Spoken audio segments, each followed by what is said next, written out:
Exercise 2 में first question में कोई डाउट? सेकंड का A part, B part, C part, D part, क्या सब्स्टिट्यूट किया तुमने इसमें?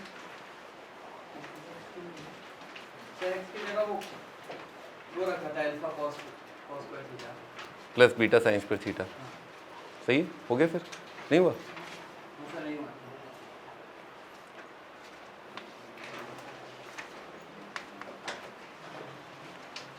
एक्स को रखा alpha cos square theta plus beta sine square theta,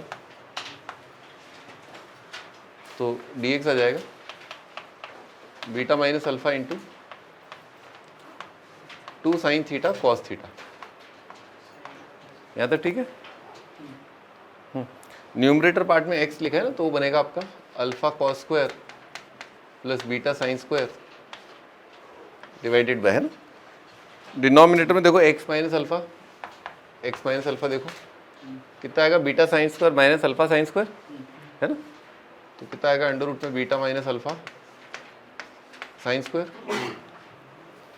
और दूसरा वाला टर्म देखो बीटा माइनस एक्स है ना, तो beta minus beta sine square कितना हो जाएगा, beta cos square minus alpha cos square, है ना।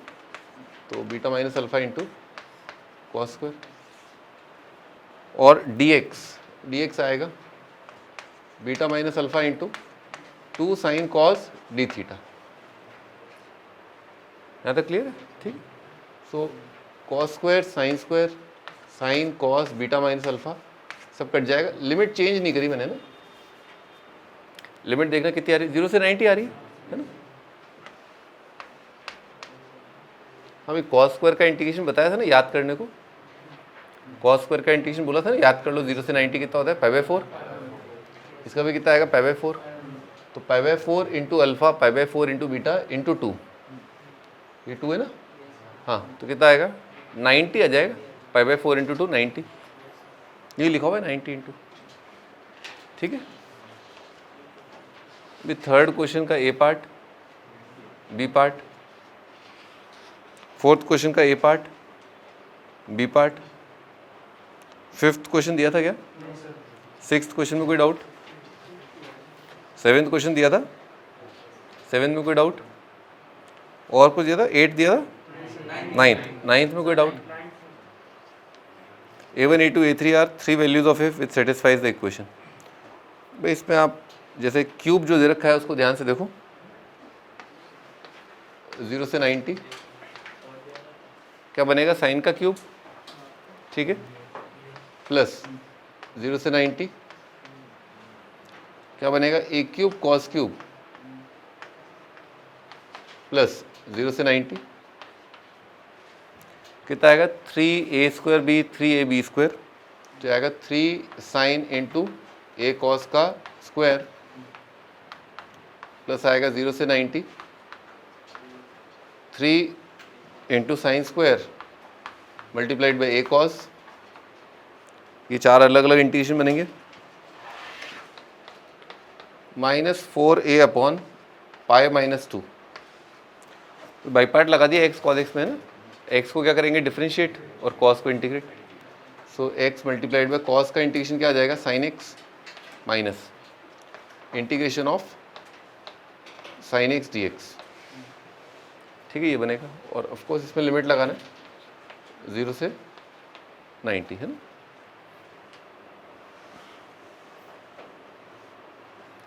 इस साइन का क्यूब बताया था ना, कितना होता है, 2/3। ये कितना आ जाएगा, ए क्यूब इंटू 2/3। अच्छा, इसमें क्या करेंगे अपन, कॉस स्क्वायर साइन, तो क्या लिखा है, y² dy। क्या लिखा है, y² dy। यहाँ पर क्या लिखा है, y² dy। तो 3y² का इंटीग्रेशन कितना आएगा, y³। ठीक है ना, तो आराम से इंटीग्रेट हो जाएगा यहाँ पर भी, y² dy 3y² dy का कितना आ जाएगा, y³, है ना। अच्छा, और इसमें इंटीग्रेशन का लिमिट क्या है, 0 से 90 है ना। चलो करते हैं इसको। तो यहाँ पर कितना आएगा आपका, 2/3। हाँ भाई, 2/3 plus A cube multiplied by 2/3। यहाँ पर देख के बता सकते हो कितना आएगा, ए स्क्वायर आ जाएगा, है ना। यहाँ पर क्या आएगा ए, क्योंकि इंटीग्रेशन कितना आएगा, मैं हल्का सा दिखाया था यहाँ पर, इंटीग्रेशन आ जाएगा आपका ए साइन क्यूब, है ना भाई। 3y² dy का क्या आएगा y³, और लिमिट लगा दिया अपन ने 0 से लेकर के 90, साइन 90 कितना आएगा 1, और 0 पर कितना आ जाएगा 0, तो कितना आ जाएगा ए आ जाएगा। इसमें बाई पार्ट लगा है तो 0 पर तो 0 आ जाएगा, 90 पर कितना आ रहा है π/2 माइनस, और 0 से 90 का साइन का इंटीग्रेशन कितना आ जाएगा 1, 0 से 90 बताए थे ना, साइन का कितना आएगा 1 आएगा, वो भी याद होना चाहिए। 0 से 90 sine, sine square, sine cube, है ना। तो π/2 माइनस 1 है ना, ये π-2 कट रहा है, और 4a/2, 4a/2 कितना हो जाएगा 2a आ जाएगा, है ना। तो यार -2a, और क्या दे रखा है right side is equal to 2। एक बार ये वाली क्वांटिटी ज़रूर चेक कर लो आप, इसको इंटीग्रेट करके ज़रूर देख लो आप, ए स्क्वायर आ रहा है, इंटीग्रेट करके देख लो। कॉस को y रखा तो साइन dx कितना हो जाएगा -dy, तो आएगा -y³, है ना, इंटू ए स्क्वायर, यानी कि -a² इंटू cos³ x आ रहा है इंटीग्रेशन ना, लिमिट क्या है 0 से 90, cos 90 कितना आएगा 0, cos 0 कितना आएगा 1, तो 0 माइनस करके आएगा तो कितना आ जाएगा प्लस का a², है ना। भी आपका क्यूबिक बनते हुए दिख गया, क्यूबिक इक्वेशन। अब क्यूबिक इक्वेशन में पूछा है सम का स्क्वायर, है ना, सॉरी स्क्वायर का सम, है ना, तो स्क्वायर के सम को लिख लिया, सम का square -2 taken 2 at a time. निकाल लो कि सम ऑफ रूट क्या होता है क्यूबिक में, -b/a taken 2 at a time क्या होता है माइनस प्लस, ठीक है कर लो। और कुछ दिया था आगे नहीं, ठीक है एक्सरसाइज 4 तो बाद में करेंगे।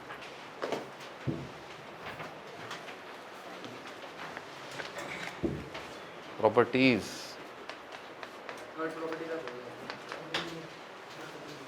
प्रॉपर्टी बोला था ना, थर्ड प्रॉपर्टी,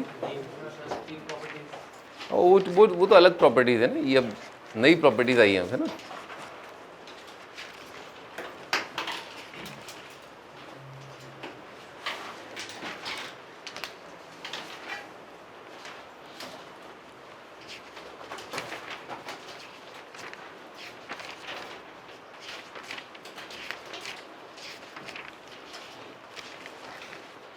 हाँ, एक प्रॉपर्टी 1 होता है डमी वेरिएबल। वैसे ये 2-3 प्रॉपर्टी स्टार्टिंग की तो मैं आपको बता ही चुका हूँ, है ना, स्टार्टिंग की बता चुका हूँ। जैसे लिमिट है आपका a से b f(x) dx, इसका जो वैल्यू है सेम है a से b ft dt, ठीक है, दोनों सेम आएंगे, दोनों सेम वैल्यू है, दोनों रियल नंबर्स हैं बेसिकली, t f x इससे फ़र्क नहीं पड़ता, ठीक है ना। ये t जो है वो क्या है डमी वेरिएबल है, लिख लो, लिख चुके हो पहले मेरे ख्याल से, है ना। सेकेंड प्रॉपर्टी,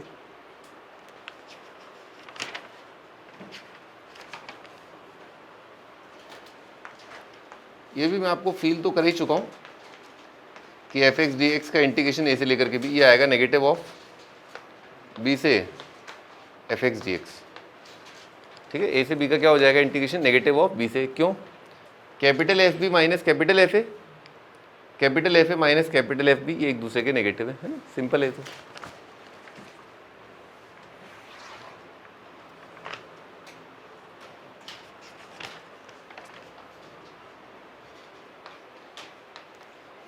प्रॉपर्टी 3 भी मैं आपको बता चुका हूँ वैसे, a से b f dx है, ये बराबर है a से लेकर के c f dx plus c से लेकर के d f dx plus d से लेकर के b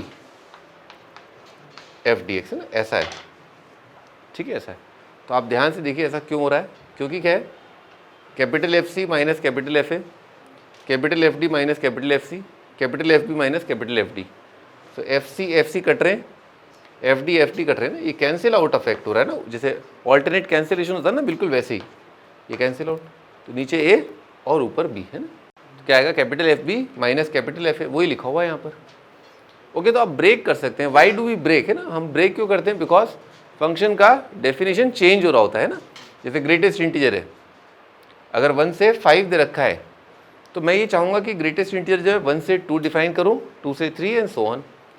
same goes for fractional part या सिग्नम या कोई भी डिसकंटिन्यूअस फंक्शन लिख लो यहाँ पर। क्यों ब्रेक करते हैं, डिसकंटिन्यूटी की वजह से, फंक्शन के डिसकंटिन्यूटी की वजह से ज़्यादातर केसेस में ब्रेक किया जाता है। डिसकंटिन्यूटी तो कंटिन्यूटी तो पढ़ रखा है पूरे चैप्टर अपन ने, अपन तो महारत ही है उसके, है ना। तुरंत देख लेते हैं कि यार ये तो यहाँ पर डिसकंटिन्यूअस होगा, है ना, तो अपन फटाक से बता देंगे कि यहाँ पर देखो सी पर और डी पर डिसकंटिन्यूअस है ना। अब इसमें एक इंपॉर्टेंट पॉइंट ये, बच्चों को लगता है कि जो सी पॉइंट है वो ए और बी के दरमियान होना चाहिए, जो कि ज़रूरी नहीं है। अगर आपका पॉइंट सी जो है वो इंटरवल ए और बी के बाहर भी है तो भी चलेगा, क्योंकि द एंटायर आइडिया इज कि राइट साइड है क्या, F C F A, F D F C, F B F D, तो कैंसिल आउट तो हमेशा ही हो जाएंगे ना, चाहे सी पॉइंट इंटरवल ए से बी के बीच में हो या ना हो। ठीक है, वैसे ऐसा करते नहीं है अपन भाई, क्यों फालतू में अपन खाली फोकट जो है एडिशनल इंटीग्रेशन लिखेंगे, अपन तो केवल काम के लिखेंगे ना, तो केवल इंटरवल के बीच वाले लिखेंगे। पर मैं आपको बता रहा हूँ, ठीक है, लिखो सी D may or may not be in the interval, C comma D may or may not be in the interval, C D may or may not be in the interval A B.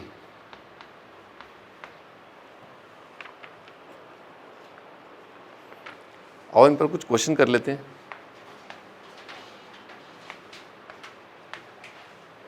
Integration 0 से infinite x square upon 1 plus x की power 4 D x,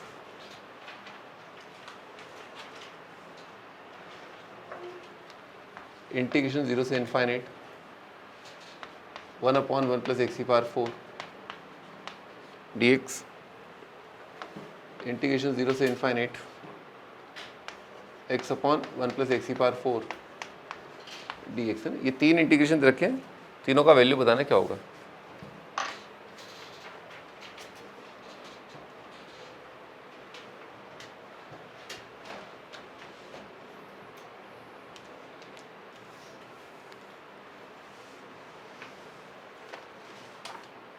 अच्छा, इन सब में सबसे आसान सवाल कौन सा वाला है,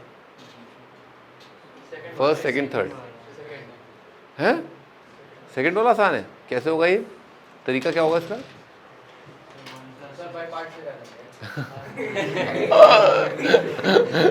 अरे बाई पार्ट से कैसे करोगे, पागल हो क्या, दूसरी वाली कौन है यहाँ पर, है तुम अकेले ही हो यहाँ पर, सर वन भी तो है दूसरा वाला।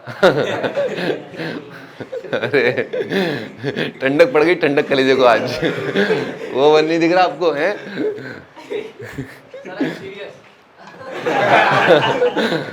हाँ सही है बेटे, सही है। पापा मैं इस लड़की से शादी करूंगा and I am serious also.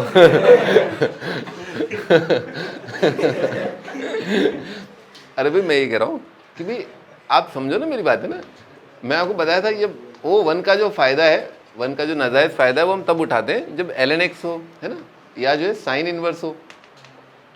ऐसे केस में जो वन का फ़ायदा उठाया जाता है ना, वन का और कहाँ फ़ायदा उठाया जाता है, एल्जेब्रा में, ट्रिको में कभी देखा है साइन का इंटीग्रेशन, एल्जेब्रा का इंटीग्रेशन। और अब मान लो आपने, मान लो वन को, भाई शौक है, नवाबी शौक है लोगों के, है ना, मान लो आपने वन को मान लिया, तो करना जरा वो सेकेंड टर्म जो आता है बाई पार्ट का, मैंने बोला था ना आपको, सेकेंड टर्म जो है थोड़ा कम कॉम्प्लिकेटेड होना चाहिए। आपने उसको लिख करके देखा या ऐसे ही चढ़ाई कर दो, अटैक, अरे देख तो लो।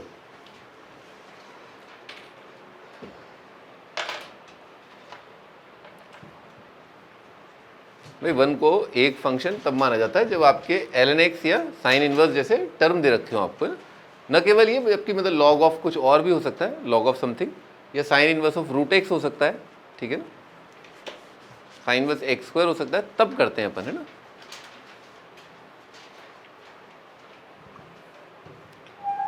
बेटे लिखो नया अध्याय, आज तुम्हारे जीवन में एक नया अध्याय जुड़ गया, ठीक है ना, ये बहुत इंपॉर्टेंट है ना, बहुत इंपॉर्टेंट है। अगर आपको लिमिट दे रखी हो ना इंटीग्रेशन में, लिमिट 0 से इन्फाइनाइट दे रखा हो, तो आपकी खोपड़ी में ये ज़रूर आना चाहिए, ये थॉट है ना, दिस इज़ वेरी इंपॉर्टेंट। बहुत सारे सवाल आप इससे कर पाओगे ना। x को 1/y रख दो, इससे क्या होता है, एक्चुअली लिमिट क्या है, इसमें इंटरचेंज हो जाती है। अगर इन्फिनिटी दे रखा है और 0 दे रखा है, तो 0 का रेसिप्रोकल क्या आएगा, इन्फाइनाइट, और इन्फाइनाइट का रेसिप्रोकल क्या आएगा, 0। मैं बता देता हूँ, मैं पहले बता दूँ, क्योंकि कुछ लोग पहले से तोप लेके बैठे हुए हैं, है ना। तो बेटे 0 0 नहीं है, 0 प्लस है, मैंने आपको बताया था ना। और 0 पर आप इग्नोर कर दो एरिया, है ना, 0 पर आप एरिया इग्नोर कर दो। 0 पर फंक्शन कितना आ रहा है, 0 आ रहा है, तो एरिया कितना आएगा, 0। तो आप एरिया 0 प्लस से देख लो, ठीक है, तो बात बराबर है ना। 0 0 प्लस लिखना, दे आर सेम थिंग, ठीक है ना। चालू हो जाओ जवानों, है ना, रख दो, इसमें सब्स्टिट्यूट कर दो, क्या आ रहा है देखो।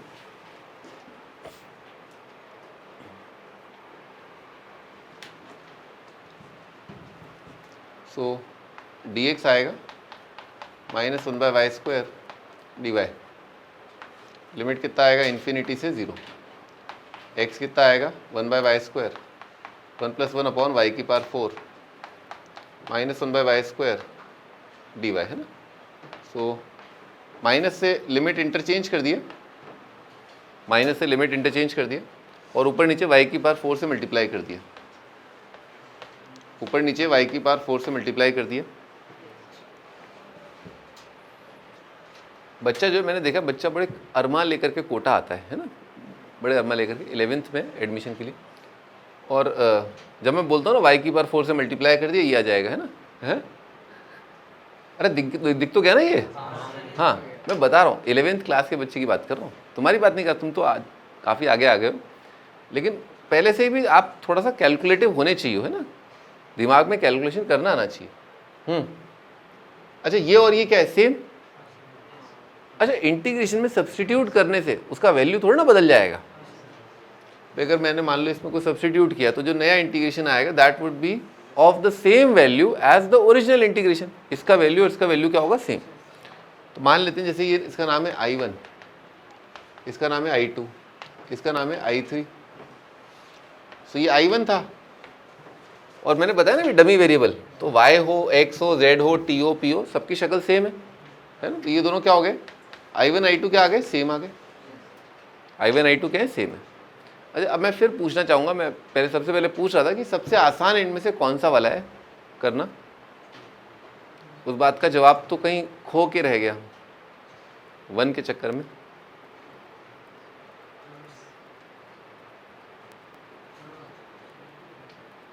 अब इनमें से सबसे आसान कौन सा इंटीग्रेट करना आपको लग रहा है सबसे आसान होगा, I3 होगा। अभी तो तुम्हें ये भी नहीं समझ में आ रहा कि आसान वाला कौन सा है, मुश्किल वाला कौन सा है। अरे ये जल्दी हो जाएगा ना, x² को सब्स्टिट्यूट कर देंगे, कितना आ जाएगा, ऊपर डायरेक्ट लिखा है ना x² का, क्या बनेगा, 1 + y²। 1 + y² का आराम से पता है अपने को, tan इनवर्स हो जाएगा इंटीग्रेशन। कितना जल्दी हो गया, हो गया ना जल्दी। बताना वैल्यू, बताना इसका कितना आ रहा है, I3 का।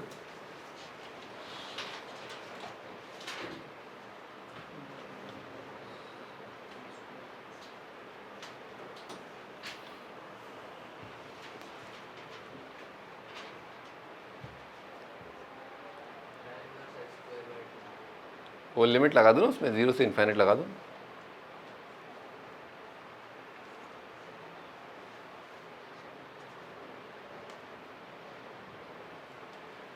अब x² को सब्स्टिट्यूट कर दिया, तो बेटे 0 का स्क्वायर 0, इन्फिनिटी का स्क्वायर इन्फाइनाइट, और कितना आएगा 2x dx। x dx कितना हो जाएगा, dy डिवाइडेड बाई 2, नीचे आएगा 1 + y², इसका आएगा tan inverse of y, limit 0 से इन्फाइनाइट का हाफ, और tan इनवर्स इन्फाइनाइट किसको टेंड करेगा, π/2, π/4 आ रहा है इसका आंसर।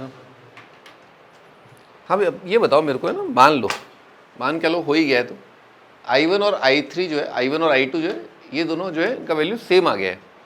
तो इस बात का कैसे फ़ायदा उठाया जाए। To evaluate I1 and I2, we have already got I1 and I2 are equal. तो इस बात से कैसे फ़ायदा उठाया जाए, to solve I1 and I2। और इसका मैं हिंट आपको पिछले लेक्चर में दे चुका हूँ। I1 I2 कैलकुलेट करना है। हाँ बोलो। ऐड करना है, लिमिट सेम है ना, एक्चुअली दोनों का लिमिट सेम है, तो आप उनको ऐड कर सकते हो, सब्ट्रैक्ट कर सकते हो, ठीक है। पर सब्ट्रैक्ट करके तो क्या आ जाएगा, अंडा आ जाएगा। दोनों इक्वल है ना, दोनों ऐड करके 2i1 आ जाएगा, और फिर शायद i1 आ जाए तो 2i1 आ जाए, तो समझ गए ना मैं तो। हाँ लिखो, twice i1 is equal to integration 0 से इनफाइनाइट। डिनोमिनेटर सेम है ना, इसलिए भी है ना। अब ये अपने को पता है। हाँ भाई, इसमें क्या करते हैं, what do we do in this. अरे रुको तो,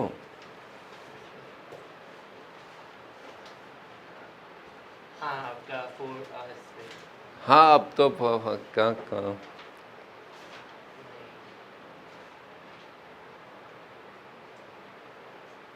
हाँ भाई, पार्ट 1 बताओ। अरे ये भूल गए तुम लोग। हाँ भाई तुम बताओ, अरे बताओ। एक्स स्क्वायर से डिवाइड कर देंगे, सब्स्टिट्यूट क्या करेंगे इसमें, एक्स माइनस 1/x को y रख देंगे। चलो हो जाओ, एक्स स्क्वायर से डिवाइड करो, एक्स माइनस 1/x को y रखो।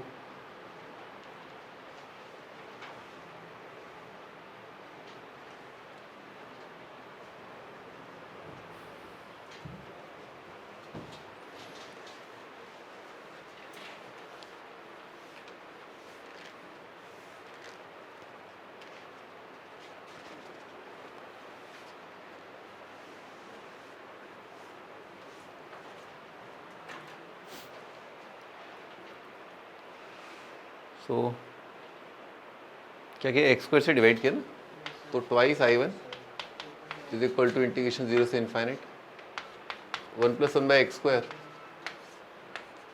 X square plus 1/x square, और ऊपर किसका डेरिवेटिव लिखा हुआ है, x माइनस 1/x का, इसको z रख देंगे, इसका स्क्वायर किया तो 2i1 आ रहा है, ऊपर आ जाएगा dz, नीचे आ जाएगा z² प्लस 2, है ना, और लिमिट है ना। अगर x आपका 0 प्लस है ना, माइंड यू 0 प्लस है ना, 0 प्लस माइनस इनफाइनाइट कितना आएगा बेटे, 0 माइनस इनफाइनाइट कितना आएगा, माइनस इनफाइनाइट, और इनफाइनाइट माइनस 0 कितना आ जाएगा, इनफाइनाइट, है ना, ठीक है। अब इसका इंटीग्रेशन कितना आएगा, 1/√2 tan इनवर्स z/√2, लिमिट क्या, माइनस इनफाइनाइट से इनफाइनाइट, भाई इन्फिनिटी/√2 कितना आएगा, इनफाइनाइट, इनफाइनाइट का tan इनवर्स π/2, π/2 माइनस π/2 कितना आ जाएगा, पाई, है ना, पाई आ जाएगा। So 1/√2 multiplied by pi, i1 is equal to π/2√2।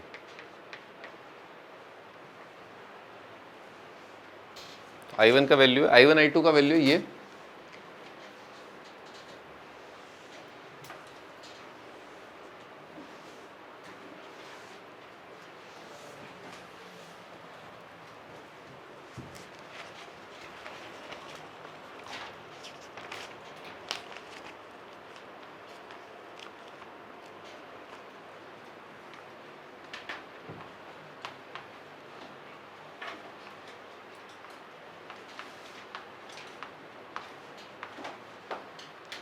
We start with an easy question, है ना, हम एक आसान क्वेश्चन के साथ स्टार्ट करते हैं।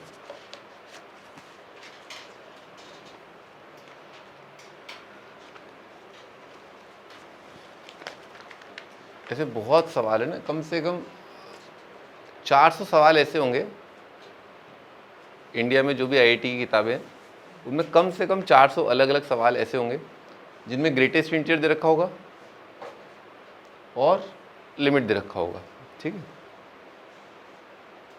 कम से कम बता रहा हूँ, बेयर मिनिमम ग्रेटेस्ट इंटीजर से इन्वॉल्व सवाल।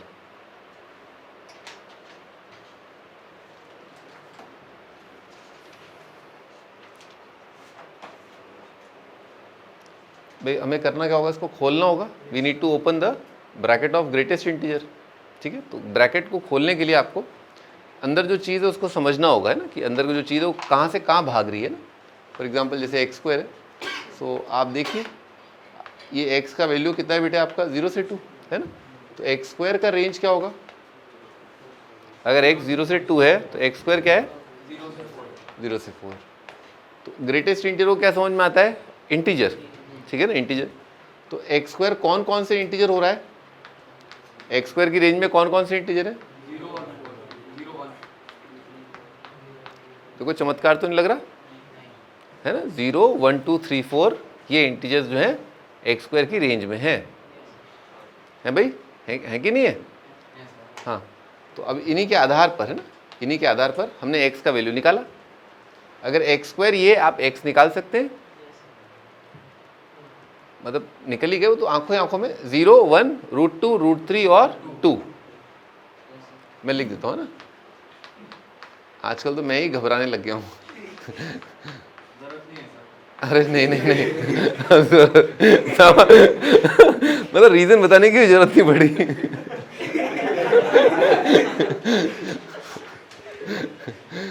अच्छा, तो अब हमें क्या करना चाहिए भाई आप लोग बताइए क्या करना चाहिए, इंटीग्रेशन को तोड़ना चाहिए है ना, डिसकंटिन्यूअस है फंक्शन, ग्रेटेस्ट इंटीजर कहाँ पर डिसकंटिन्यूअस होता है, इंटीजर पर है ना, जब उसका इनपुट जो है वो एक इंटीजर से दूसरे इंटीजर की तरफ जा रहा होता है। हाँ भी बताओ भी, लिखो, हाँ तुम लिखो क्या, 0 से, हाँ 0 से 1 फिर 1 से 2 1 से 0 गांव से आए हो क्या 1 से √2 फिर √2 से √3 और 2 तक चलेगा। √3 से लेकर के 2। हाँ भाई 0 से 1 का स्क्वायर जो है, अगर x 0 से 1 है तो x स्क्वायर क्या है 0 से 1, और 0 से 1 का ग्रेटेस्ट इंटीजर कितना होगा 1 से √2 x 1 आ जाएगा ना वो भी 1 है। अरे 2 आएगा बेवड़े हैं, समझ ही नहीं रहो। हाँ √3 अगर x √3dx हो जाएगा हाँ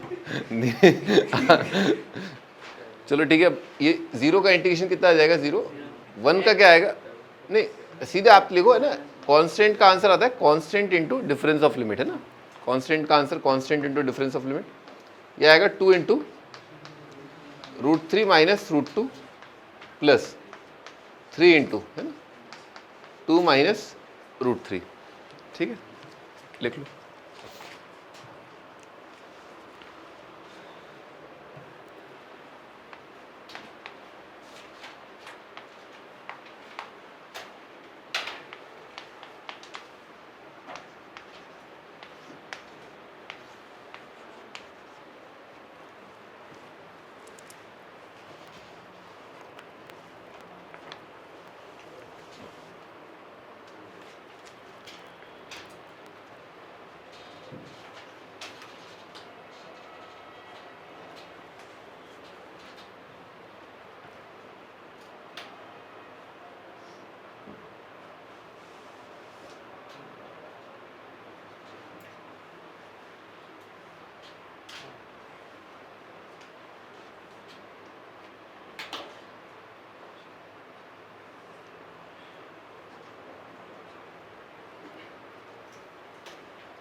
हाँ 1 प्लस कॉस 2x कितना होगा 2 cos square, 2 cos square by 2 कितना आएगा कॉस स्क्वायर, कॉस स्क्वायर को रूट कितना होगा मॉड कॉस, तो आएगा 0 से पाए मॉड कॉस x। अच्छा मॉड कॉस जो है उसको अपन ने 2 टुकड़ों में तोड़ लिया, 0 से 90, 90 से पाए।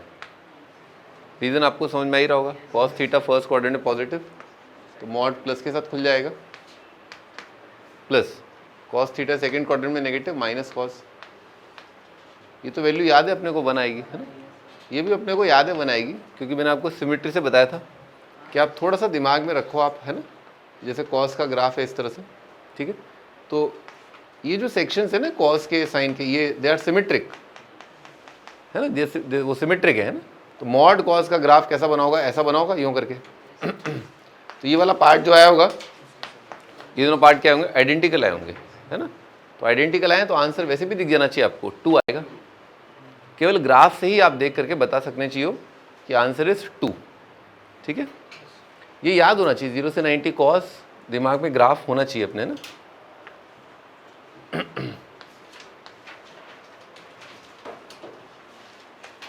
-1 से 3 greatest integer of x + 1/2।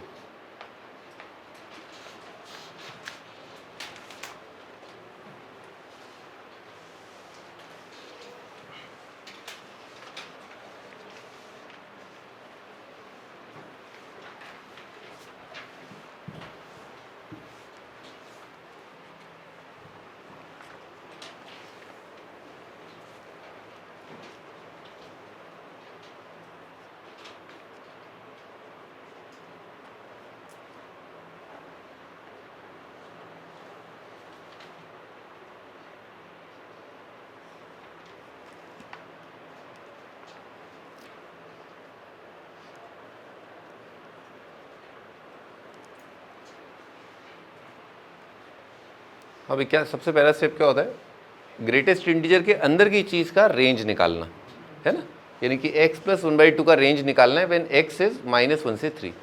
So we can clearly see the function is increasing, है ना भाई। डेल्टा कितना आ रहा है, इसका 1 आ रहा है, पॉजिटिव है, इंक्रीजिंग है।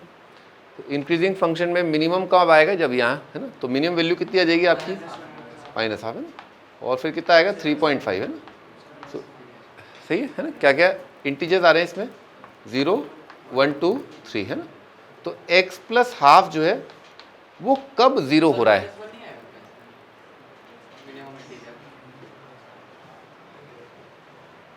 भी आप इसमें -1 रखो तो एक बार आपने रख के देखा इसमें, तो सब ग्रेटेस्ट इंटीजर फंक्शन के हिसाब से है। अरे मैं कह रहा हूँ कि रेंज आपका ये है, आप कह रहे हो इस इंटरवल में -1 है, आप ही कह रहे हो। इंटरवल में नहीं है सर, हाँ मैंने वो ग्रेटेस्ट इंटीजर के हिसाब से देखा था। मैं ये रेंज के हिसाब से देख रहा था।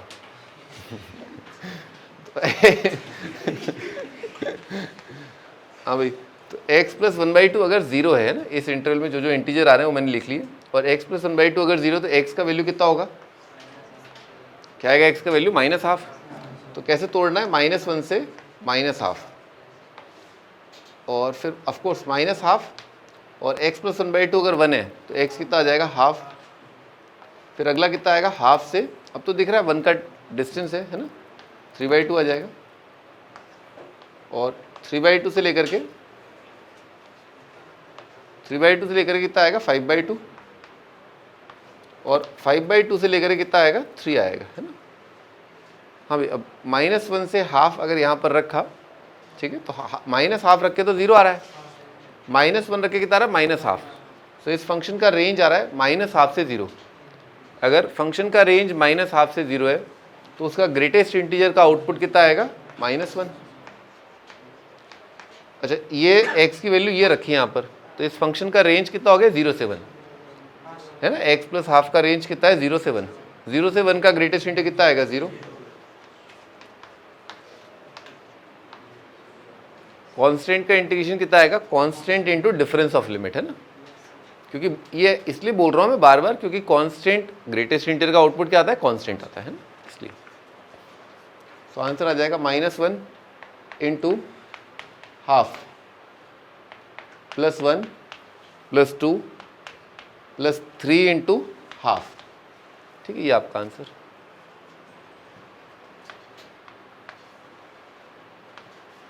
तो 0 से 5π/12 ग्रेटेस्ट इंटीजर ऑफ 10x। हाँ भाई, ये बताओ तुम, 10 5π/12 क्या होता है, व्हाट इज 10 5π/12? पेन छोड़ दो ना, पेन की क्या जरूरत है पड़ रही इसमें, याद है तो याद है, डिराइव कर लोगे क्या। हाँ ठाकुर, 10 5π/12 क्या होता है? तो ये एंगल निकाल रहा है 10 5/12, थीटा में निकाल लूँ पहले तो मैं। 75 होता है। पाई बाई 12 याद होना चाहिए आपको, 15 डिग्री, 15 5, 10 75 पूछ रहा हूँ, 2 माइनस रूट 3, नहीं तो कुछ और, रूट 2 माइनस 1। अरे 1 से ज़्यादा तो बोलते ना, इतना तो शर्म करो ना। 10 75, 10 45 से तो ज़्यादा बोलो। रूट 2 माइनस 1 तो 1 से कम है ना।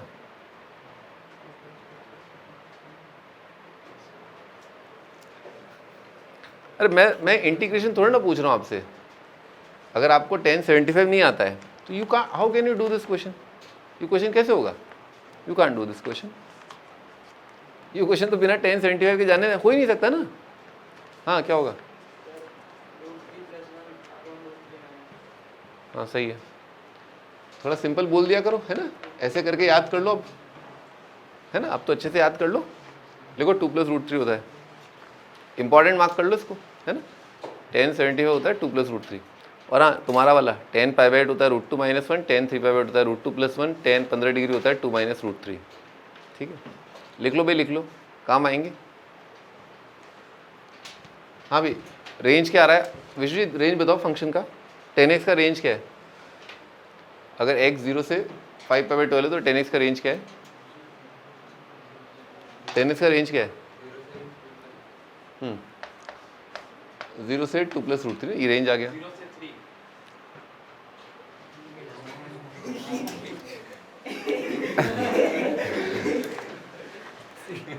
से 3 कैसे होगा? अभी तो बताया 10 इंक्रीजिंग होता है ना, 10 0 0 और 10 75 क्या अभी बताया ना 2 प्लस रूट 3। हाँ सर, ऐड करके थोड़ा वो 3.72 हो जाएगा।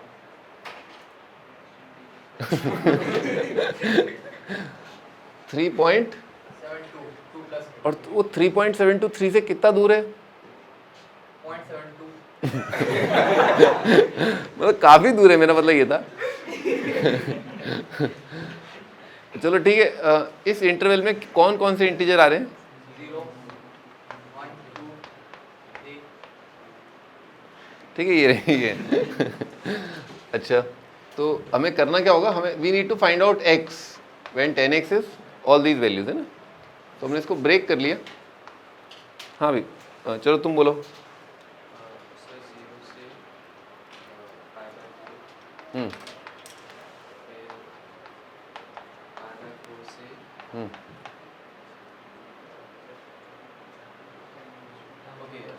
चुप रहो। हाँ, tan इनवर्स 2। बाकी लोग सोचते हैं ये tan इनवर्स 2 क्या होता है? ये कहाँ से आ गया? ITF कहाँ से आ गया? tan इनवर्स 2 से tan इनवर्स 3। अब आएगा आगे कुछ? है? हाँ, क्या आएगा आगे? कुछ आएगा आगे? आगे तो रास्ता ही खत्म हो गया ना सर। tan इनवर्स 3 से लेकर के 5 पाई बाई 12। आंखें खुल गई आज तो मेरी। हाँ चलो बोलो, यहाँ क्या आएगा? अभी तो 10x चल रहा है, अभी तो tan इनवर्स ही नहीं आया। अभी तो यहाँ पर मैं tan इनवर्स डालूंगा ना, तब देखना चिड़िया उड़ उड़। हाँ बताओ क्या आएगा? 0। 10x का रेंज अगर x 0 से 45 है तो 10x का रेंज क्या आएगा? 0 से 1। 0 से 1 का ग्रेटेस्ट इंटीजर कितना होगा? 0। अगर x ये है तो 10 का रेंज क्या आएगा? 1 से 2। अब तो बता ही दोगे।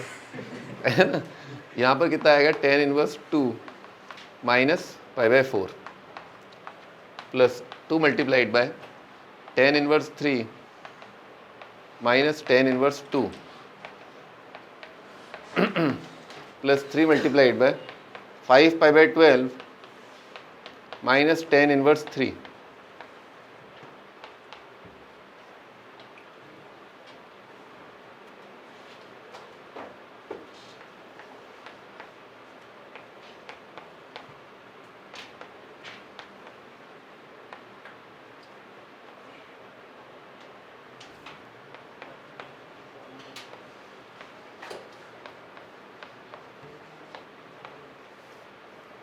हाँ भाई, कई बार एग्जामिनर ना इस तरह से पूछता है ना, घुमा फिरा के, क्योंकि उसे क्या है, उसे आपको फंसाने का शौक है ना, वो आपको कहीं ना कहीं अटकाएगा, कहीं ना कहीं आपसे सिली मिस्टेक कराएगा, सवाल को लेंदी बनाएगा, सवाल को लेंदी भी तो बनाना है। तो इस तरह के क्वेश्चन का आंसर वो है ना, ऐसे बोलेगा आपको, है ना, कि pi into something plus 10 inverse 2 into something, है ना, ऐसे। क्यों? क्योंकि आप 10 इनवर्स 3 को लिख सकते हो इन टर्म्स ऑफ 10 इनवर्स 2। याद है 10 inverse 1 plus 10 inverse 2 plus 10 inverse 3 कितना होता है? पाई, है ना। मैं लिख देता हूँ एक बार, है ना, 10 इनवर्स 2 प्लस 10 इनवर्स 3 ये कितना होता है? 3 पाई/4, है ना भाई, पाई माइनस पाई/4। तो आप 10 इनवर्स 3 को क्या लिख लो? 10 इनवर्स 3 को लिख लो 3 पाई/4 माइनस 10 इनवर्स 2, और ये पूरी चीज़ किसकी टर्म में आ जाएगी? एंगल पाई, है ना। और यहाँ पर भी लिखना पड़ेगा आपको, यहाँ पर भी लिखना पड़ेगा, है ना। तो 10 इनवर्स 2 की टर्म में आएगा और कुछ पाई का एंगल आएगा, है ना। फिर आप मैचिंग खेल लेना, ठीक है ना। इस तरह से भी एग्जामिनर पूछता है ना, मोस्ट ऑफ द टाइम ऐसे ही पूछेगा वो, ठीक है।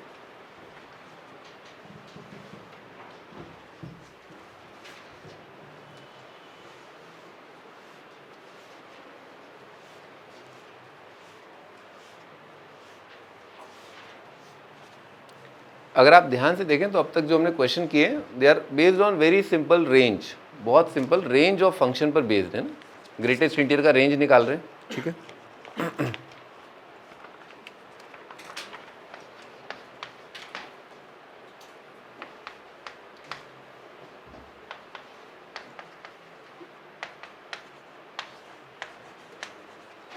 आईआईटी के मेंस के पेपर में भी काफ़ी अच्छे क्वेश्चन आए हैं ना। आईआईटी का मेंस का पेपर भी, आप ये मत सोचो कि आपको एनआईटी यूं ही मिल जाएगा, है ना। एनआईटी के लिए बहुत फाइट मारनी पड़ती है।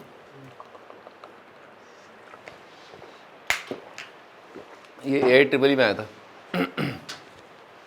AIEEE में आया था। देखते हैं आपको कितना टाइम लगता है। ऑफ कोर्स एनआईटी पाने के लिए आपको एक क्वेश्चन को कम से कम 3 मिनट में तो करना ही होगा। जो आप अटेम्प्ट करने वाले हैं उस क्वेश्चन को आपको 3 मिनट के अंदर अंदर ही फिनिश करना होगा।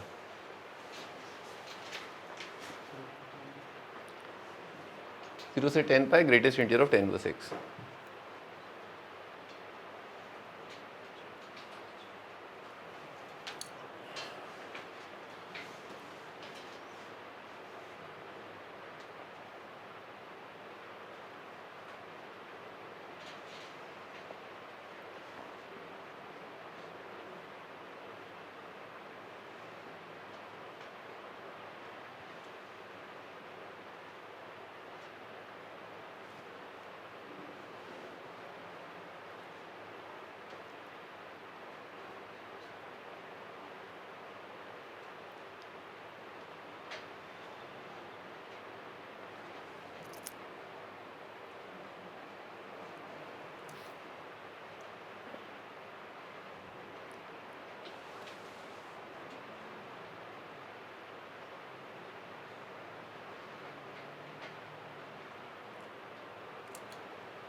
करीब करीब 2 मिनट हो गए।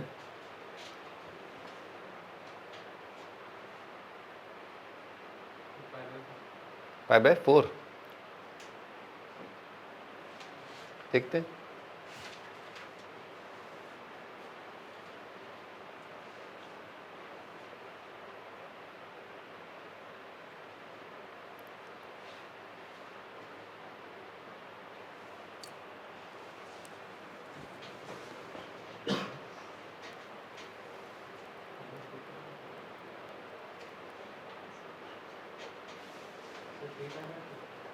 थ्री पाई/4 देखते हैं, 3 मिनट हो जाने दीजिए।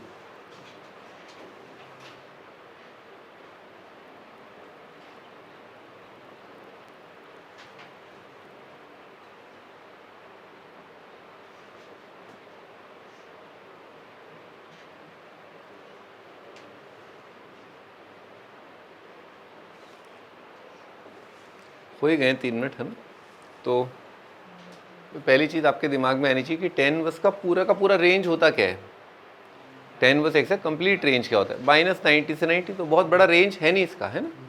और अगर tan इनवर्स में अगर हम रियल नंबर्स पॉजिटिव रख रहे हैं तो जाहिर सी बात है फर्स्ट क्वाड्रेंट की रेंज आएगी 0 से लेकर के 90, है ना। और tan इनवर्स क्या होता है, इंक्रीजिंग फंक्शन, है ना। tan इनवर्स का डेरिवेटिव क्या है, 1/1 + x², इंक्रीजिंग फंक्शन है। तो tan इनवर्स 0 का सबसे कम होगा और आगे जाकर के tan इनवर्स का वैल्यू बड़ा होगा, है ना। अच्छा, इन्फिनिटी का tan इनवर्स क्या होता है, बहुत बड़ा नंबर नहीं होता है। इन्फिनिटी का tan इनवर्स क्या होता है, π/2, ठीक है ना। यानी कि tan इनवर्स x अगर लें अपन 0 से इनफाइनाइट का, तो क्या आएगा, 0 से 90 आएगा। 0 से 90 में कोई आपको इंटीजर दिख रहा है आपको, 1। 0 से 90 में क्या है, π/2, 1.57, 1 आ रहा है। तो आप एक बार देख लो कि ये नंबर क्या कभी 1 होगा क्या। इज इट पॉसिबल कि ये नंबर 1 हो जाए। tan इनवर्स x अगर 1 है तो x कितना हो जाएगा, tan 1। If tan inverse x is 1 तो x कितना होगा, tan 1, ठीक है। सो लिखवाओ, बोलो। 0 से, सही है, हाँ आगे। tan 1 से tan π। आप tan 1 से इनफाइनाइट भी जाओ, आप tan 1 से इनफाइनाइट भी जाओ तो भी जो अंदर जो चीज़ है उसका जो रेंज है वो क्या आएगा, 1 से π/2। अगर आप x की जगह यहाँ पर रख रहे हो, यहाँ पर x की जगह आप रख रहे हो tan 1 से इनफाइनाइट, तो भी tan इनवर्स x आउटपुट में क्या देगा आपको, 1 से π/2। 1 से π/2 का आपका ग्रेटेस्ट इंटीजर कितना आ जाएगा, 1 आ जाएगा, है ना। सो यहाँ पर कितना आ जाएगा आपका 0 प्लस यहाँ पर आ जाएगा 1, है ना। आंसर आएगा डिफरेंस ऑफ लिमिट, यानी कि tan π माइनस tan 1, है ना। आंसर है tan π माइनस tan 1।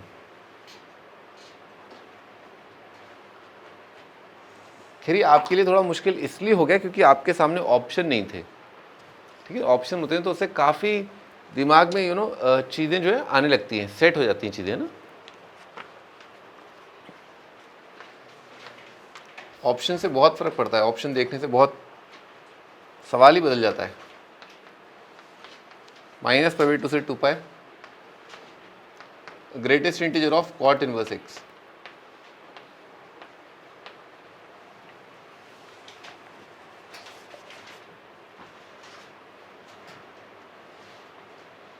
ये फिर भी काफ़ी टफ क्वेश्चन है ना। आईआईटी में तो मेंस में तो आसान क्वेश्चन ही आते हैं।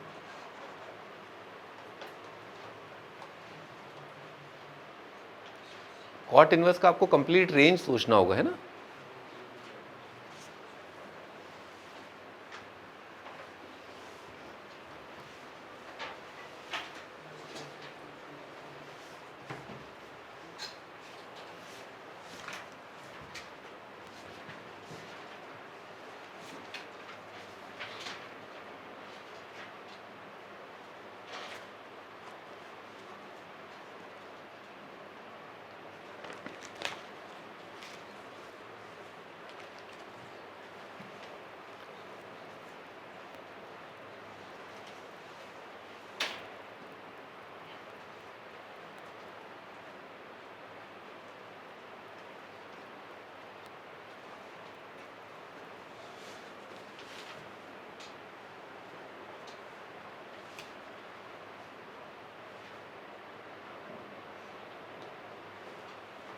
कॉट इनवर्स का आप एक बार ग्राफ बना लें, आपको काफ़ी सही लगेगा, है ना। ट्राई करो एक बार याद करने का कॉट इनवर्स का ग्राफ। सर उसका भी तो रेंज वही है। अरे नहीं भाई, कॉट इनवर्स का रेंज 0 से π होता है, लिख लो भाई।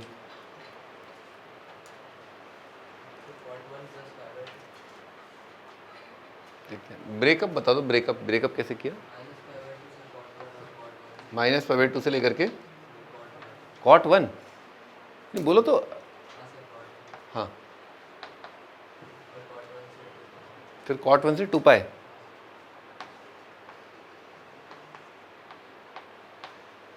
अच्छा भाई, cot इनवर्स नेगेटिव नंबर का क्या आएगा, आएगा तो पॉजिटिव, ठीक है ना। पर आप cot इनवर्स का एक बार कंप्लीट रेंज देखो, एक बार जैसे मैंने कंप्लीट रेंज देखा था ना, क्योंकि यहाँ तो पॉजिटिव नंबर थे, है ना, इसीलिए यहाँ तो नेगेटिव पॉजिटिव दोनों है ना। तो कॉट इनवर्स का अपने कंप्लीट रेंज याद किया 0 से पाई, ये कॉट इनवर्स का कंप्लीट रेंज है ना। इसमें इंटीजर कौन कौन से आ रहे हैं, एक आ रहा है 1, एक आ रहा है 2, एक आ रहा है 3, है ना। सो अगर आपका कॉट इनवर्स x अगर 1 है ना, तो x कितना आ जाएगा कॉट 1, कॉट 2 और कॉट 3 क्या होंगे, नेगेटिव नंबर, ठीक है ना। तो x जो है आपका कॉट 1, x आपका कॉट 2 और x आपका कॉट 3, इस तरह से आएगा। और इनमें ये नंबर पॉजिटिव है और ये नंबर क्या है, नेगेटिव, नेगेटिव, है ना। अब आपको थोड़ा अंदाज़ा लगाना पड़ेगा, जैसे -π/2 है, तो कॉट इनवर्स ऑफ -1.5 वो करीब करीब क्या होगा, है ना। कॉट इनवर्स ऑफ -1.5 करीब करीब कितना होगा, कॉट इनवर्स -1 कितना होगा,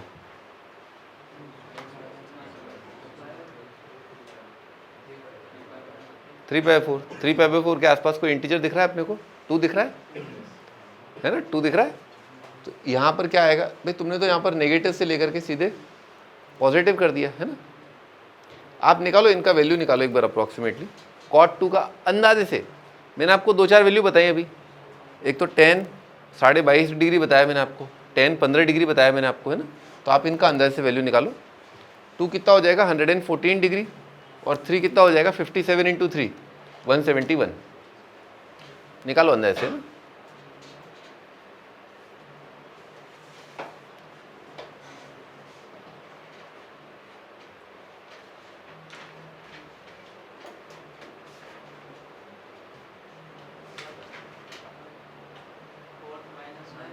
पहले तो कॉट 1 ही बताओ, तो कॉट 1 कितना आएगा, कॉट 60 करीब करीब, कॉट 60 10 30 कितना आएगा 1/√3 √3/3 √3/3 1.7/3 कितना आएगा करीब करीब 0.6। कौन मेरी बात, करीब करीब है ना, करीब करीब। कॉट 2 कितना आएगा ये 114 आ रहा था, 1024 के आसपास, -1024 आ रहा है भाई। 10 cot 90 plus theta, cot 90 plus theta कितना आएगा -10 थीटा, है ना।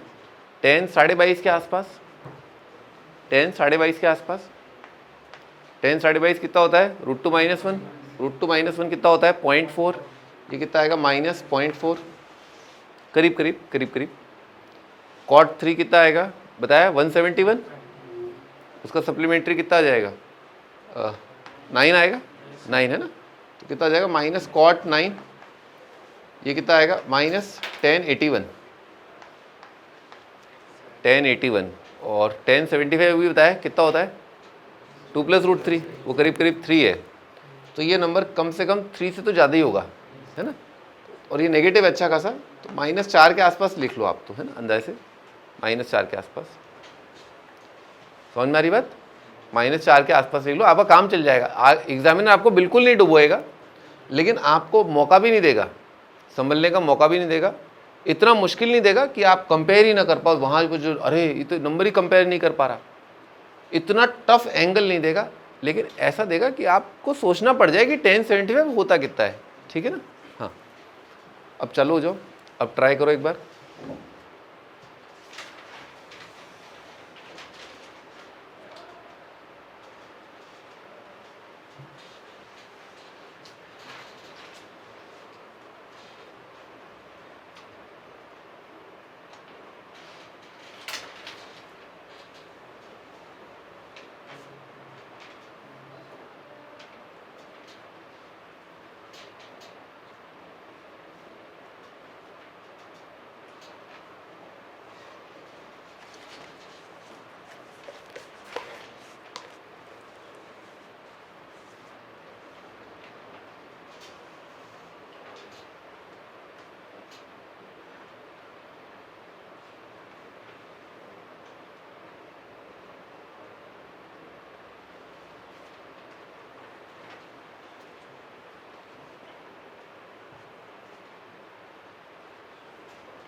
ITF और डेफिनेट इंटीग्रेशन का डेडली कॉम्बो बनता है, डेडली कॉम्बो, डस्ट लेता है।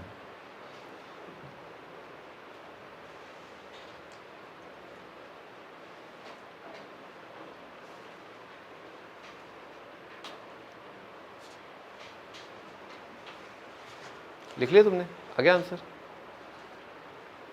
चलिए मैं आपको थोड़ा सा और आसान करने की कोशिश करता हूँ। माइनस इन्फाइनाइट से इन्फाइनाइट अगर आपका लिखा होता कॉट इनवर्स एक्स है ना, डी एक्स, मान लो ऐसा लिखा होता, तो हम क्या करते हैं इसमें? बहुत आसान, माइनस इन्फाइनाइट का कॉट इनवर्स कितना आएगा? पाई। इन्फाइनाइट का कितना आएगा? 0। बीच रास्ते में माइनस इन्फाइनाइट से जब आओगे तो क्या पड़ेगा? कॉट 3, फिर कॉट 2, फिर कॉट 1। तो माइनस इन्फाइनाइट से कॉट 3, फिर क्या लिखोगे आप? कॉट 3 से लेकर के कॉट 2, फिर क्या लिखोगे? कॉट 2 से कॉट 1,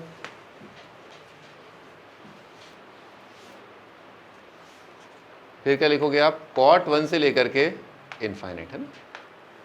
समझ में आ रही बात? और फिर यहाँ पर क्या आ जाएगा? माइनस इन्फाइनाइट का कॉट इनवर्स कितना आएगा? पाई। 3 से पाई, अंदर रेंज क्या बन रहा है? क्या बन रहा है रेंज? 3 से पाई। 3 से पाई का ग्रेटेस्ट इंटीग्रल कितना आएगा? 3, 2, 1 और 0 आएगा। ठीक है, अब आपको मामला सेट करना है कॉट 1 के बीच में। मेरे वो जो नंबर है ना, इतने कन्फ्यूजिंग नंबर दिए उसने कितने कन्फ्यूजिंग दिए हैं।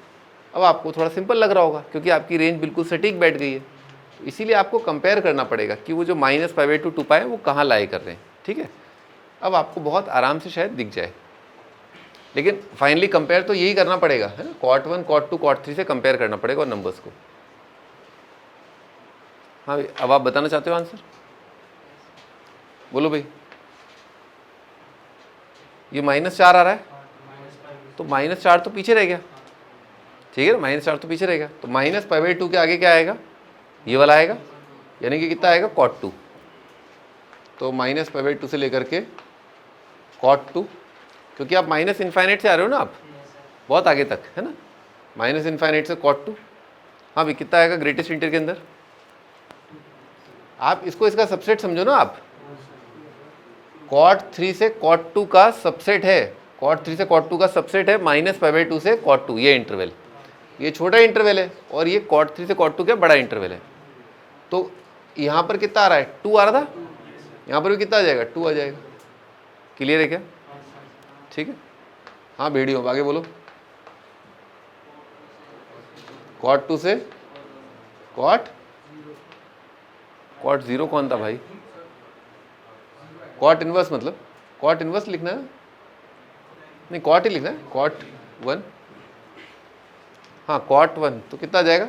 यहाँ पर 1 आ जाएगा। कॉट 1 करीब करीब कितना है आपका? 0.6। तो अभी तो और आगे जाना है अपने को, इन्फाइनाइट की तरफ, है ना? तो कितना आएगा? कॉट 1 से लेकर के अब कितना आएगा? 2π। कॉट 1 से इन्फाइनाइट का सबसेट है, कॉट 1 से इन्फाइनाइट का सबसेट है कॉट 1 से 2π। ठीक है ना? तो यहाँ पर इसके लिए कितना आ रहा था? 0 आ रहा था, यहाँ पर भी कितना आ जाएगा? 0 आ जाएगा। सो आंसर कितना आएगा? 2 × cot 2 plus π/2 plus cot 1 minus cot 2, है ना? ये आपका आंसर।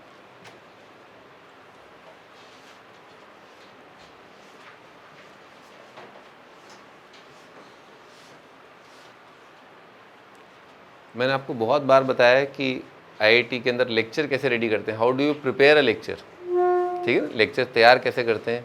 ठीक है ना, होमवर्क बाद में करते हैं पर लेक्चर तैयार करते हैं। लेक्चर तैयार करने का तरीका ये है कि जो क्वेश्चन मैथ्स में तो स्पेशली मतलब कोई डाउट ही नहीं, यही तरीका होता है। आपने क्लास में क्वेश्चन कर लिए, एक बार देख लिए कैसे कैसे 15 या 20 क्वेश्चन सर ने कराए, उन 15-20 क्वेश्चंस को रफ में लिखो और उनको कंप्लीटली सॉल्व करने की कोशिश करो। अगर आप वो 15 क्वेश्चन एक झटके में खट मतलब बैक टू बैक कर पा रहे हैं, पहला हो गया, दूसरा हो गया, तीसरा हो गया, 15 हो गया, तो आपका वो लेक्चर तैयार हो गया। अगर आप अटक रहे हो तो फिर आप उसका सॉल्यूशन देखो, दोबारा स्टार्ट करो। ठीक है, ये होता है लेक्चर तैयार करने का मतलब। उसके बाद आप होमवर्क तो फटाफट कर लोगे। तो आपको पता है ना आज लेक्चर तैयार करना अच्छे से, है ना? हाँ। आगे लिखो अगला क्वेश्चन। अगला क्वेश्चन भी काफ़ी आसान, काफ़ी सिंपल और बहुत ही आराम से होने वाला सवाल है। -1 से 1 कोई दिक्कत नहीं आएगी ना, बहुत इजी है। पुरानी कोई भी बात याद करने की बिल्कुल भी ज़रूरत नहीं है इसमें ना। अगर पीछे का कुछ भी नहीं आता, फंक्शन, ITF, ग्रेटेस्ट इंटीजर नहीं आता, तो भी आप आराम से सवाल कर पाओगे ना। -1 से 1 greatest integer of x² plus fractional part of x dx। Parabola नहीं आता है, रेंज नहीं आता है, कोई दिक्कत नहीं।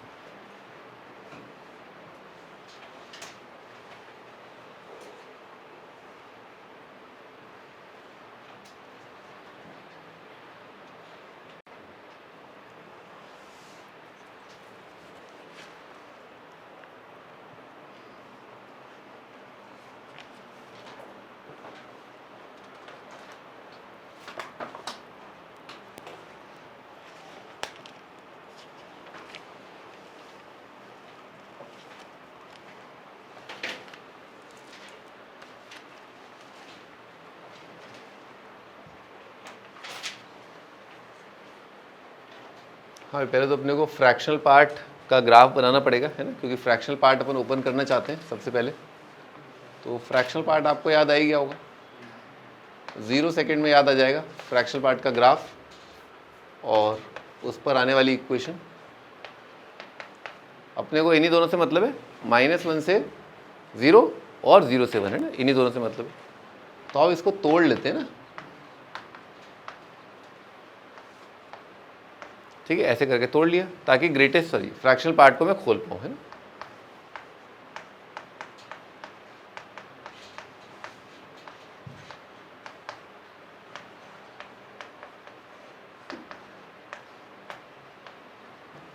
ठीक है, ये आएगा। अब भाई इसको तो चलो बाद में देखेंगे, अपन ने सोचा ग्राफ तो बनाना पड़ेगा किसका, पैराबोला का, x² + x। 1 को क्या कर सकते हैं अपन, बाहर निकाल सकते हैं ना। सो अपन ने क्या किया, -1 से 0, greatest integer of x² + x + 1, ताकि अपने को एक ही पैराबोला का ग्राफ बनाना पड़े।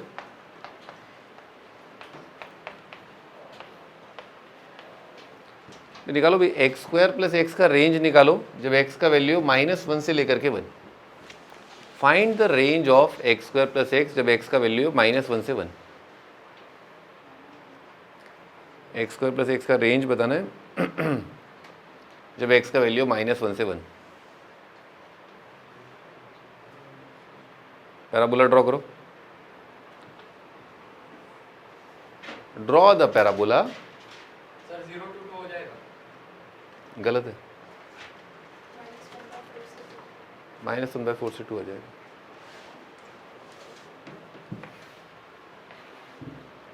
कहाँ से निकालना, -1 से लेकर के ना,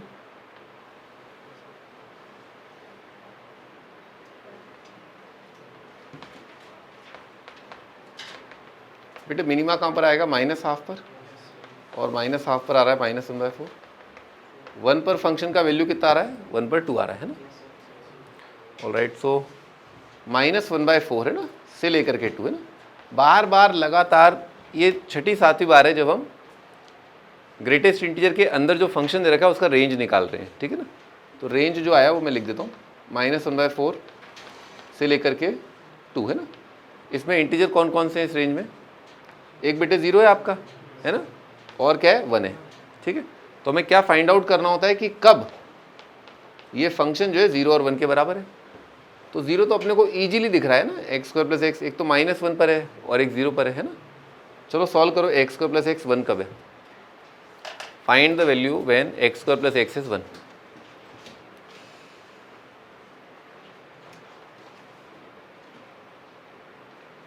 और ऑफ कोर्स वो वैल्यू किस इंटरवल में आनी चाहिए, -1 से 1 के बीच वाली वो वैल्यू देखनी है अपने को।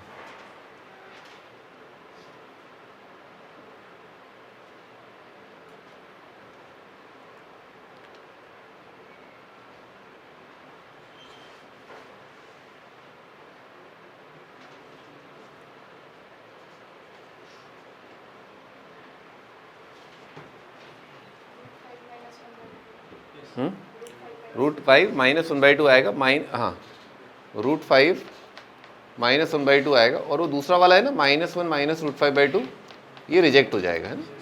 दिस इज रिजेक्टेड बिकॉज यहीं पर दिख रहा है अपने को, यही पॉइंट है जहाँ पर y कोऑर्डिनेट कितना आएगा, 1 आएगा, है ना। ऑलराइट, सो √5 -1/2। बेटे -1 से 0 में x² + x का रेंज बताया जाए। जब x -1 से 0 है तो x² + x का रेंज क्या है, पैराबोला को देख के बता दो। -1/4 से 0, ये पार्ट आ रहा है ना आपका, तो ये कितना आएगा, इसका ग्रेटेस्ट इंटीजर कितना आएगा, -1/4 से 0 का ग्रेटेस्ट इंटीजर कितना आएगा, -1, सही है ना। और -1 + 1 क्या होता है, 0, 0 का इंटीग्रेशन क्या आ जाएगा, 0। हटाओ, ये तो हो गया, है ना। अच्छा, x² + x का रेंज, x जब 0 से 1 है, अभी देखा अपन ने कितना आएगा, 0 से 2, तो अपने को उसको तोड़ना पड़ेगा, है ना। और वो तोड़ने का मैंने अभी रास्ता बता ही दिया आपको, है ना। 1 से लेकर के √5 -1/2 ग्रेटेस्ट इंटीजर प्लस √5 -1/2 से लेकर के 1 ग्रेटेस्ट इंटीजर dx, ठीक है, ये आएगा। अब बेटे 0 से √5 -1/2 है ना, 0 से √5 -1/2 जो है, अरे यहाँ 0 लिखना है ना, 0 से अगर x का वैल्यू ये लें तो इसका रेंज क्या आएगा, ग्राफ से देखो, ये पार्ट आएगा, ये पार्ट, ये y कोऑर्डिनेट कितना है 0 से 1, 0 से 1 का ग्रेटेस्ट इंटीग्रल कितना आएगा 0, 0 आ जाएगा, है ना। और जब x का वैल्यू यहाँ पर √5 - 1/2 से 1 है तो पैराबोला ये वाला पार्ट दे रहा है, ये पार्ट का मतलब y कोऑर्डिनेट क्या है 1 से 2, 1 से 2 का ग्रेटेस्ट इंटीग्रल कितना आएगा 1, और 1 यहाँ पर 1 लिखा है, 1 का क्या आ जाएगा डिफरेंस ऑफ लिमिट, 1 का आंसर आएगा 1 इंटू डिफरेंस ऑफ लिमिट, तो फाइनल आंसर कितना आ गया 3 - √5/2, है ना, लिख लो।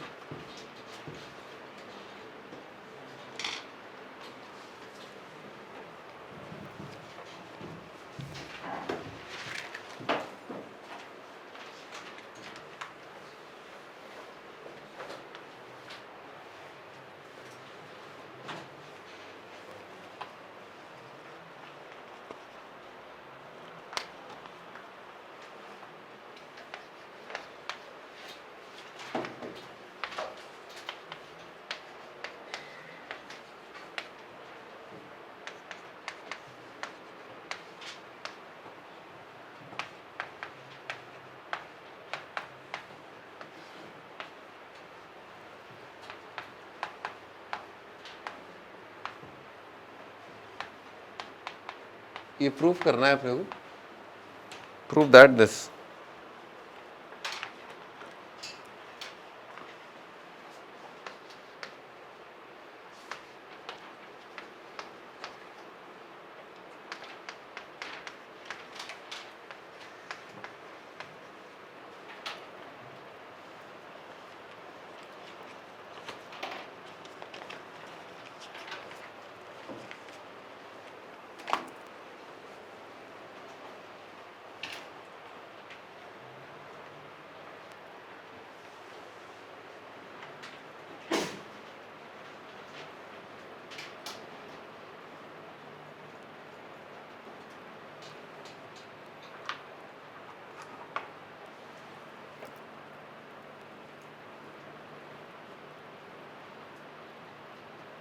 इसका वैल्यू फाइंड आउट करना है, इसका वैल्यू क्या आएगा,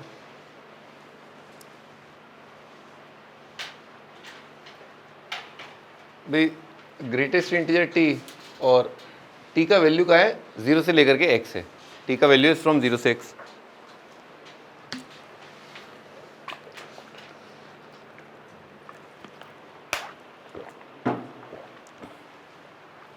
राइट साइड कैसे दे रखा है ग्रेटेस्ट इंटीजर ऑफ x, है ना। तो भाई इसको कैसे तोड़ते हैं, खोलते कैसे, अगर अपने को इंटीग्रेशन की लिमिट दे रखी हो 0 से 1 तो कितना आ जाता है 0, 1 से 2, 2 से 3 ऐसे करके, है ना। तो अपन ने इस हिसाब से सोचा तो लिख लिया, let x = i + f, x का अज्यूम कर लिया कि इंटीग्रल पार्ट क्या है i और फ्रैक्शनल पार्ट क्या है f, है ना। लिखो यहाँ तक, x का integral part i, fractional part f मान लिया, तो क्या होगा, अब x अगर i + f है ना, तो इस इंटीग्रेशन को कैसे तोड़ना है पता ही है, इस इंटीग्रेशन को कैसे तोड़ना है 0 से 1 प्लस 1 से 2, 2 से 3 डैश डैश, हाँ भी बोलो, x आपका i + f, i - 1 से लेकर के i प्लस i से लेकर के i + f, समझ में आ रही बात, i + f क्या होगा i से बड़ा होगा, है ना। और इस तरह से अपने तोड़ लिया ताकि अपने को सहूलियत रहे, है ना। तो अगर x का वैल्यू 0 से 1 है, सॉरी अगर t का वैल्यू 0 से 1 है, ग्रेटेस्ट इंटीग्रल कितना आ जाएगा 0, 1, 2 और यहाँ पर कितना आएगा i - 1 से i का ग्रेटेस्ट इंटीग्रल कितना आता है i - 1, इसका कितना आ जाएगा i, ठीक है। तो यहाँ से यहाँ तक देखो कितना आएगा 1 + 2, समझ में आ रहा है, 1 इंटू डिफरेंस ऑफ लिमिट तो 1 ही है यहाँ पर, है ना। तो 1 + 2 + 3 से लेकर के i - 1, है ना। तो 1 + 2 से लेकर के प्लस i - 1, है ना। तो पहले i - 1 नेचुरल नंबर्स का सम पता ही अपने को, है ना। और यहाँ पर क्या आएगा i into difference of limit, difference of limit क्या है डिफरेंस ऑफ लिमिट क्या है, एफ। ध्यान से देखो, आई इंटू एफ है ना, मैचिंग मैचिंग ये टर्म। और पहले आई माइनस वन, नेचुरल नंबर्स का सम क्या आएगा, आई माइनस वन इंटू आई अपॉन टू। ठीक है ना, हो गया।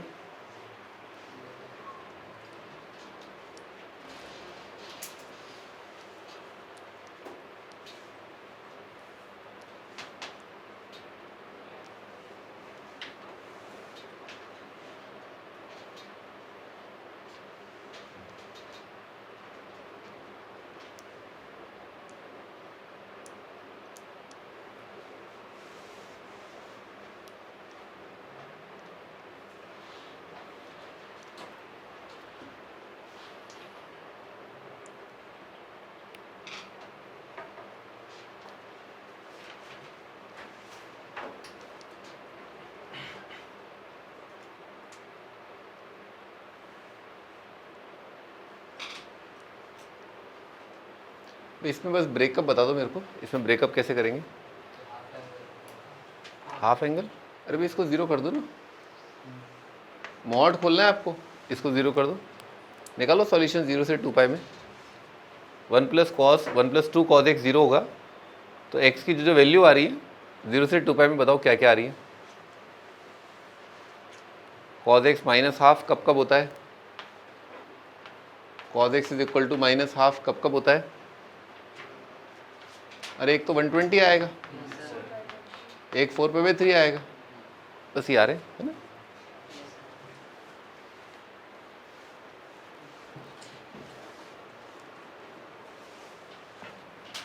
तो कैसे तोड़ लेंगे इसको 0 से